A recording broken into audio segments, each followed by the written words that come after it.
Those who will be left behind, some of those Christians will be given over to the deception that is coming upon the world.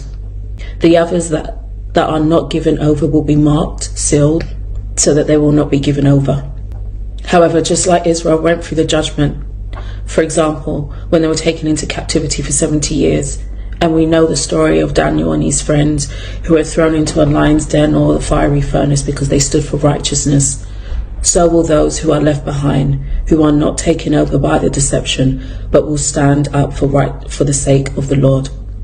They will be martyred.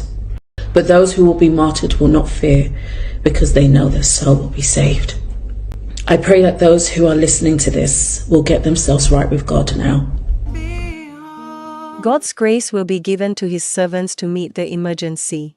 It shall be given you, says Jesus, in that same hour what you shall speak. For it is not you that is speaking, but the Spirit of your Father who speaks in you. As the Spirit of God illuminates the minds of his servants, the truth will be presented in its divine power and preciousness. Those who reject the truth will stand to accuse and oppress the disciples. But under loss and suffering, even to death, the Lord's children are to reveal the meekness of their divine example.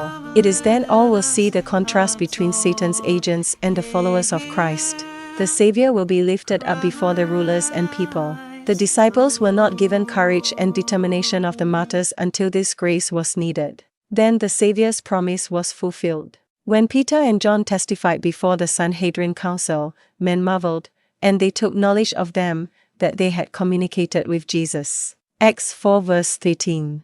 Of Stephen it is written that all that sat in the council, looking steadfastly on him, saw his face as it had been the face of an angel. Men were not able to resist the wisdom and the spirit by which he spake. Acts 6 verses 15 and 10.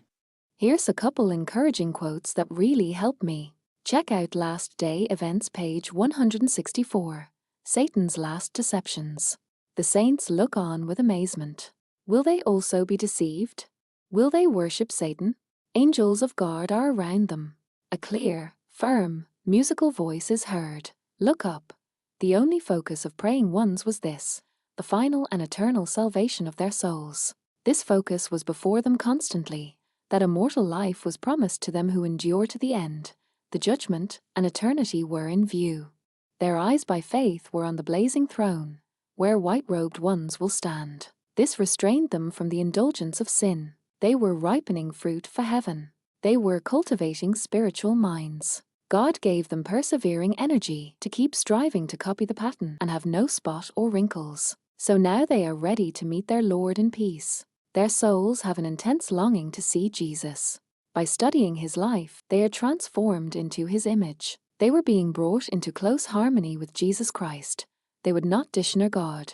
They refuse to receive the mark of the beast. They decide to overcome as children of God, that they might inherit all things.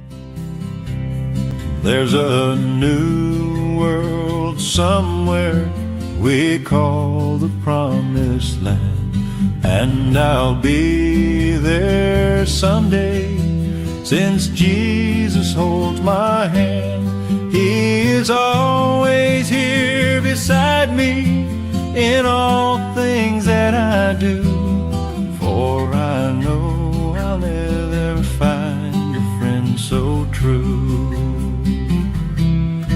It's a long, long journey, so stay by my side. When I walk through the storm, Lord, be my guide, be my guide. If they gave me a fortune, my pleasure would be small. I could lose it all tomorrow and never mind at all. But if I should lose my way, Lord, you'll show me what to do, for I know